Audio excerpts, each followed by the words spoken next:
Alright guys, before we dive into our arm workout and our kind of day in the life kind of video, this is a video we want to make for a while. It's about how to properly do a bicep curl, a cable curl, any kind of bicep curl. This one little trick will completely change the biomechanics of the exercise and ensure that you're doing it properly to get maximum benefit when doing it to really help grow those biceps. If you want nice peaking biceps, this is something that you have to do. As soon as I implemented this, I gained about 1 inch in my arms in about 4 months, which is incredible. I don't know if that'll happen for you, but this small change will make a big difference. So obviously the bicep is a pretty long muscle. If you have really good insertion points, it's gonna kind of come in from the shoulder all the way down to here. The better genetics you have, the longer this head will look. You'll see I have about 2 inches of gap here. Fortunately, I'm not overly blessed in that regard, but the longer, the better the muscle will look. Because the muscle's long, it needs to be stretched. So those half reppers, and we're using a PVC pipe here so I don't die out. If you're half repping like this, see I'm not stretching that bicep at all, I'm just working that peak portion, which isn't what you want. If you're overloading, that's another option, but all in all, you wanna make sure you're doing this exercise properly. So you wanna make sure you're bringing it down, right, to here.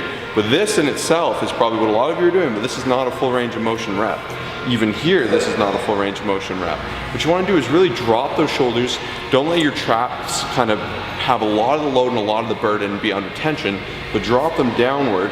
So you can see here, now my bicep is in complete control. Now, once again, you wanna be careful with those elbows, because if you lift them too much, you're gonna bring in too much of the shoulder. So first and foremost, drop those traps, have this down by its side, have it nice and extended, but not to where your elbow's locked. And you can already see how much longer and extended my bicep extension is, So you can see it's extended all the way down and it's engaged. From here, you're gonna wanna squeeze up and get a big squeeze at the top.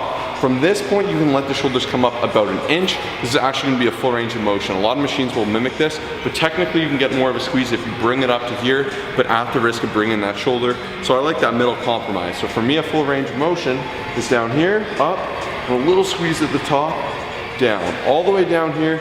You're not doing this. You're coming nice and low, and as obvious as it seems, it'll surprise people, and let that bicep head stretch out. This little portion right here is money. That's how you're gonna grow this bottom area and make it look like you got some thick arms. So let's demonstrate. So this is what I was doing before. Josh actually gave this tip to me. He's like, bro, you gotta check this out and try it. It's gonna change your training routine like crazy. So basically, I would just go like this. You know, you are firing up the biceps, but you're not doing too much. You think you're doing a lot, but you're not, right? And I made that same mistake. But the second I dropped my shoulders backwards, really postured myself, retracted my scapula, and allowed myself to go up, squeeze, and then go all the way down, it changed my training like crazy, a lot more intense, a lot more bicep engagement, and I feel like my arms are growing from that. Nice, all the way down, repeat. So you guys gotta try this out. As Kyle said, changing from doing this and having everything outward to just this little kind of micro rep, even if you're doing full range here, versus putting all the tension on the bicep and dropping it down like this, keeping your elbows tight to your side, elongating those arms, and then stretching up, and then lifting those elbows just a little bit of 1 inch, get that final contraction.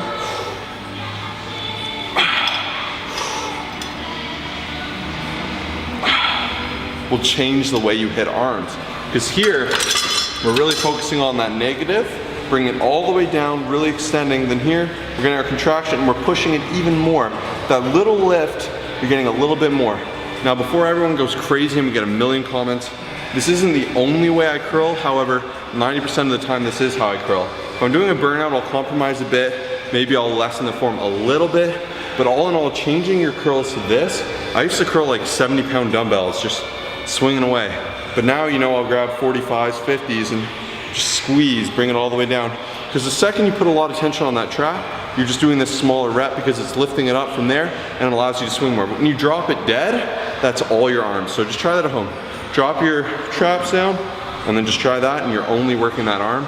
Implement this, let us know how it goes. So guys, this works best for cables because you can have everything by your side.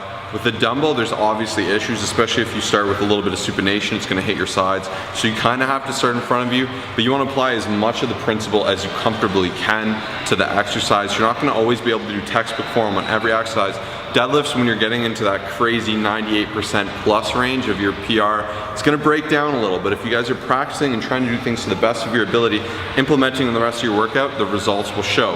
So you guys will probably see with the hammer curls, I'm leaning a bit forward because my sides, my thighs are too big for me to drop the dumbbells like that, so I'll lean a bit in.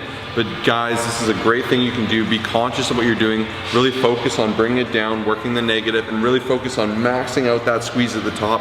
Squeezing muscles is growing muscles, guys.